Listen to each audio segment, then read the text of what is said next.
We're here with Craig and Casey from TR-1. What's up, guys? Hey, how you doing? What's happening, Mike? Hey, so interesting story about you two guys is that both of you were my drum students in the same semester, and you ended up starting a group called TR-1. So these are the types of stories that we love to talk about in MBPT, where students meet because of classes and then start collaborating.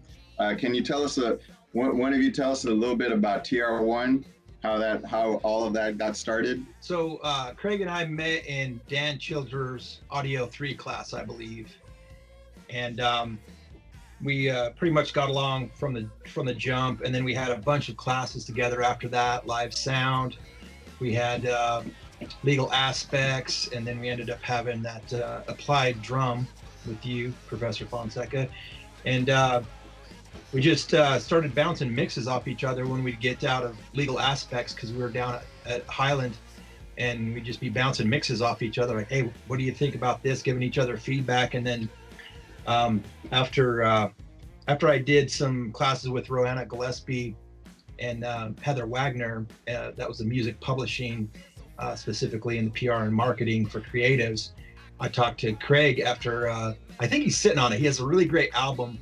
He may or may not want to bring that up, but when I heard it, he's like, what do you think about this? And it just blew my mind. And I was like, man, I need to collaborate with this guy. And I talked to my wife. I'm like, I need to work with this cat. Is off the charts. He's like, he really picked it up and figured life out as far as being a great engineer and hell of a songwriter, knows his music theory and stuff like that. So I had sent Craig a link to a website where you can see a bunch of songs that were used in TV and film, and some of our favorite groups. And I said, hey, what if we just did something specifically to see if we could step out of our comfort zone and just make some fun music that was of 2-3 minutes tops, and let's see if we can get some sync licensing happening.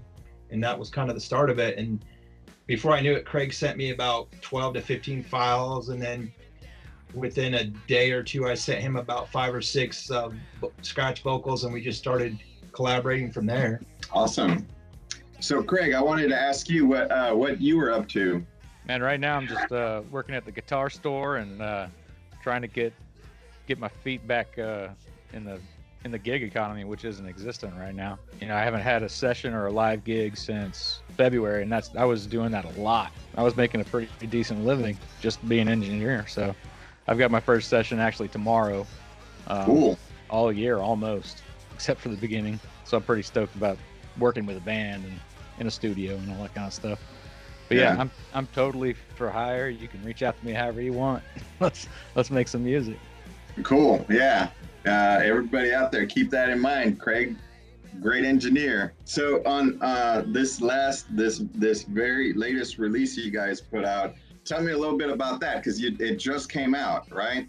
So what's going on? I see that there's a lot of activity, a lot of views, a lot of plays. Tell me a little bit about that. Well, just what I've learned by watching, and then in every class I've had, whether it was with Jeffrey Schulman or Casey Monahan, we all talked about how in the back in the days when, you know, the teenager was created in the 50s, they were all listening to singles. They were listening to the hip new song, and they all carried around, well, not all of them, but there was a little handheld radio called the TR-1 Regency that was made by Texas Instruments. And if you think about it now, we're kind of back to that, where everyone thinks about this and songs. That's kind of why the first music video has that TR-1 motif in it. But I kind of think we're back to where music consumers think of singles, and they're not so into albums. Maybe they are if you've got a few singles, but I'm sure you've seen it on social media and TV where someone just blows up and you go and look at it, they've got 2 singles and they've got like they must have some really good PR people, but it's pretty interesting. So I figured that there needed to be a video component, and they needed to see the lyrics. And since, you know, COVID and quarantine, really can't shoot a video with people in it, and I don't know if I want to be in the video, and I don't know if Craig wants to be in the video. So I just it's Man, we're both old and ugly. Yeah. What can we do?